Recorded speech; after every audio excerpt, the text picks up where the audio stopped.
Hello all. In this snapshot, we will discuss about how senior management will look into the pipeline integrity management. The pipeline integrity management itself needs to consider four activities.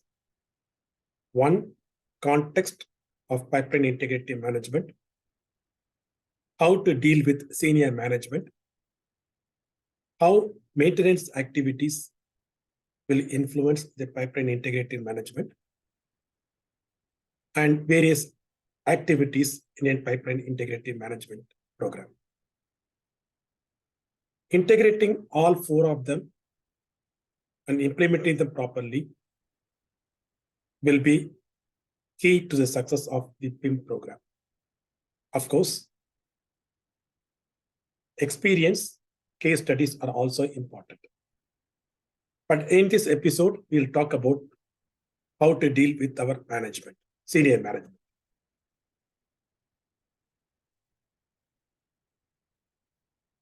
When we develop pipeline integrity management, the first thing we need to consider is the risk assessment.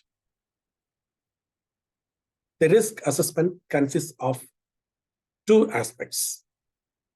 One, the probability.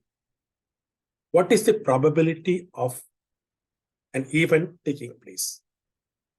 The event could be internal corrosion, microbiologically influenced corrosion, erosion, external corrosion, stress corrosion cracking, and so on. The first question is, what is the probability? The second question is, what is the likelihood? Would the event happen today, or once in 1,000 chance, or once in million chance? But in general, we assign low, medium, or high probability. So the probability consists of whether the event takes place, if it takes place, how frequently it can take place. Once you establish a probability, the next question the senior management would ask is, hey, what's the consequence? A sweet pipeline operation incident happening in a remote place does not heed to the senior management's approval. On the other hand, a sewer pipeline operating in a busy downtown area, if something happens, the consequences are severe.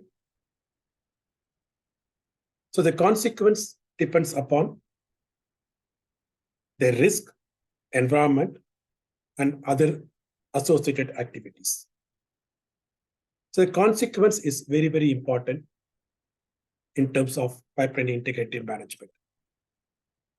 Once we know the probability and consequence, then we can quantify the risk. Risk quantification is typically a product of probability times consequence, for which industry commonly uses risk matrix, in which the probability is plotted in the y-axis and consequence in the x-axis. And people use 5 by 5, 4 by 4, 6 by 6, 7 by 7 matrix. Whatever may be the matrix dimensions, normally the matrix classifies the risk into 5 classes. High risk will score above 15. Medium risk will score about 10. Moderate risk will score between 5 and 10. Low risk will score less than 5. Once you quantify the risk, and if the risk is high, then you have to implement mitigation strategies to reduce the risk. If you want to convince the upper management, you have to convince them not only in terms of quantification, but also in terms of economics. If you need money to spend on, what benefits it brings up.